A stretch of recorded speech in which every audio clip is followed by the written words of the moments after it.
Today, we're making a childhood dream come true to become the richest man of all time, to finally become the wealthiest man on the planet. Well, you must have already imagined what it would be like to not lack anything, to be able to travel anywhere, and to buy what you want without any limit. We're gonna find out how wealth really impacts your life when you're mega rich. How do you think the experiment will end? Do you think you're gonna be the happiest person in the world? Maybe you'll be a slave to your money. Maybe you're not gonna change so much. Or maybe you have an excessive ego. Well, in today's video, we're gonna take a look at all the stages and see how you're gonna change by becoming the richest person on the planet. Let's say you launch your own luxury brand. You sell clothes, jewelry, shoes, etc. And obviously people are in love with your products and they sell pretty quickly. I mean, you've gotta be the richest person alive by the end of this video. Well, you just earned your first million after just a few weeks. At the same time, people don't get to a million just like that. They're coached by the best. There are experts in several areas who give them the best advice to avoid making all the mistakes by themselves. When you're an entrepreneur, there are a lot of mistakes you can make. And the best thing to do sometimes is just to buy other people's time so you don't make their mistakes. All in all, it's a good start. You've earned $1 million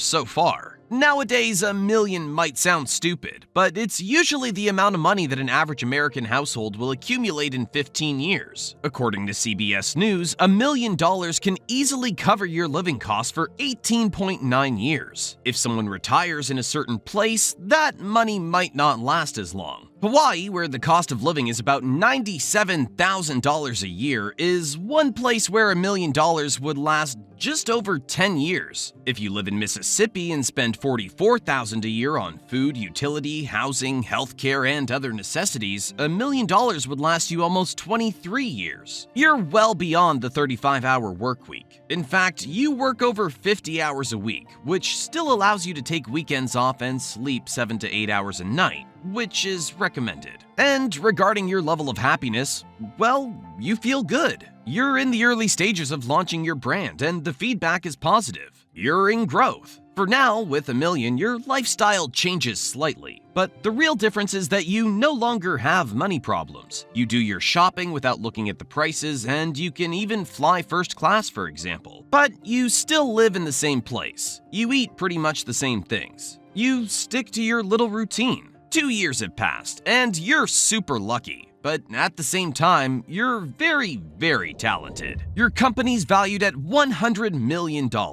And how is this possible to go from 1 to 100 million? So, it's a bit complicated, but basically you went to see some investors. You showed them your exceptional numbers, and they invested money in your company to help you grow even faster, which is what we call fundraising. And all of that means that your fortunes started to swell. And that's how startups are born, whether it's Facebook, Google, or all these companies. If they grow so quickly and successfully, it's because investors come in and put money into them. If the project becomes huge, they'll have a massive profit. That's why your bank account doesn't have 100 million. So yeah, you'll have a big number, but it's not exactly your bank account. It's your company's, because there are investors behind it. So the money's distributed among all these people. It's really important to know this, and we often confuse it when we see very large fortunes. We think, wow, they have all that? But they don't. They don't have that number in their bank account. It's the value of their company.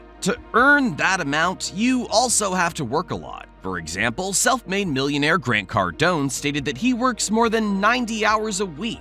But at least you live in a beautiful villa worth a few $1 million, which is, of course, well protected. Moreover, according to a study, 98% of those who own more than 25 million have a special security budget. It can range from simple surveillance cameras to security robots, and some millionaires travel with private drivers and bodyguards. And that can cost up to millions each year. Well, not much compared to their fortune. And by the way, some multimillionaires at that level of wealth forget the value of things. They've entered true financial freedom. For example, your income covers all your basic needs. Now, not only do you no longer need to look at the prices of things, but on top of that, you couldn't care less. You could make a mistake and give 100 times more at a restaurant and it wouldn't change anything in your life. The problem of bills to pay and things like that, you don't care about that either. There's someone else taking care of it for you, so you're in the clear. But unfortunately, the positive effects of money are canceled out by the negative effects. For example, to maintain your strong growth, stress, and workload increase, you now don't have the time to enjoy your money, and you become a slave to your business. And this can happen quite quickly. Well, there you go, you've now entered the big leagues. A few years later, you're a billionaire.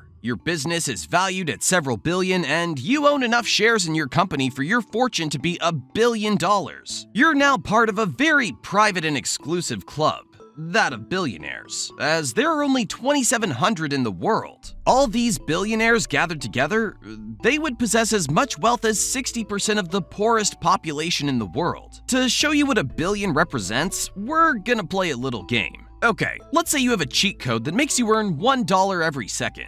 That's pretty good, honestly. In one day, you'd earn $86,000, and in 2 weeks, you'd reach $1 million. Formidable, you say? Okay, well, 1 billion is just around the corner, except that at a rate of $1 every second, you'd have to wait 31 years to reach 1 billion. So it's not exactly just around the corner. Anyway, with all that money, you should start enjoying things like private concerts with stars, a privatized amusement park, or even your own 5-star chef. When you have $1 billion, you can afford to pay 100 times that. However, if it's your passion, you could do like Johnny Depp and buy an entire village in France for the modest sum of $75 million. Otherwise, the trend among billionaires when they have that kind of money is to buy media outlets, football clubs, or to build schools. And then obviously, when you're rich, you have the tools that allow you to become even richer. That's why when you manage to earn this money on your own, most of the time you'll succeed in keeping it. On the other hand, if you're given this money, like if you win it in the lottery, you'll end up losing it sooner or later because you don't know how to manage it. But all this wealth and hyper-materialistic life is perhaps a bit too good to be true. According to a study, extreme wealth also increases the likelihood of addiction or even delinquency. In fact, by constantly escalating in pleasures, one can develop a need for more and more, leading to less and less satisfaction. It often even causes anger, much like a child. Since you've fulfilled all your fantasies, you no longer quite know what the purpose of your life is, so you start working even more than before. Well, it's been about 15 years since you launched your luxury brand. You made a spectacular stock market debut, and all of that has been growing.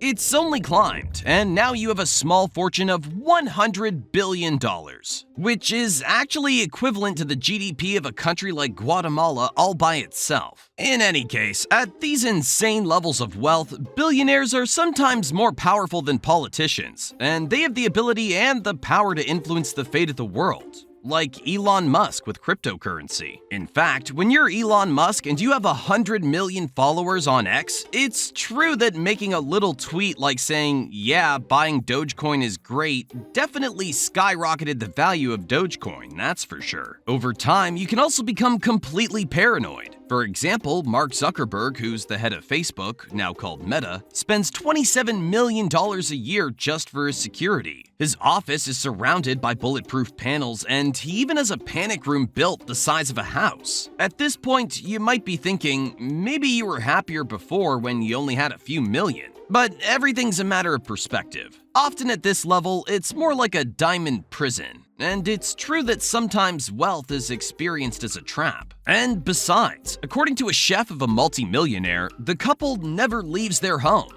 They're afraid, living behind their walls with barbed wire, completely trapped by their status. And wealth also isolates, because after working so much, some billionaires don't even have time to see their loved ones. Well, ladies and gentlemen, the moment you've all been waiting for. You're officially the richest person in the world with $300 billion.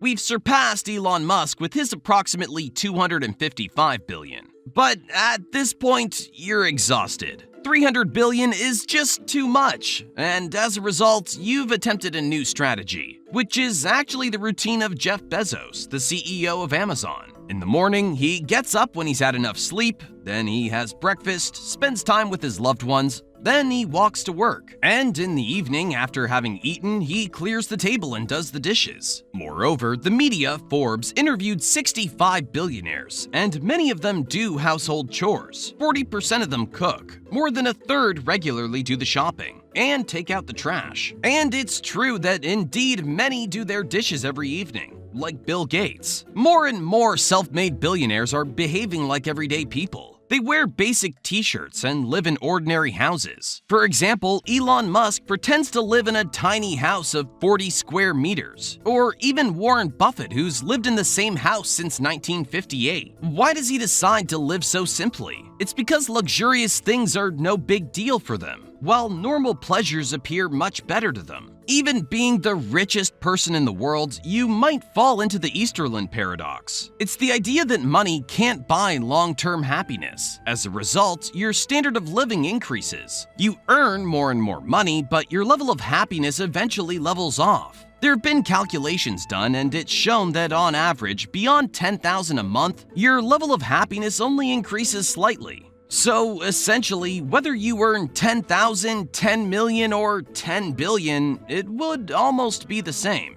Well, certainly with more money you could buy much crazier things, but that wouldn't fundamentally make you happier. Whether you pay for a small boat or a yacht, in the end it would be the same. You'd be out at sea. And according to this theory, it's mainly due to competition that happiness stagnates. The more money people earn, the wealthier they become. And the more they feel a mental pressure to always be better than others. Obviously, it depends on individuals, and we are indeed talking about the long term. But in any case, money can't buy everything. This is at least the conclusion of the longest study on adult life conducted by Harvard. Or more precisely, what makes one happy is primarily having good social relationships. This explains why some rich people are unhappy and some poor people are happy. That's why billionaires end up giving away a part of their fortune to environmental protection organizations. They couldn't take all this pressure anymore. And that's how we'll conclude this video. Don't forget to like and subscribe to the channel for more interesting videos like that. And as always, stay curious and never stop learning. Until next time.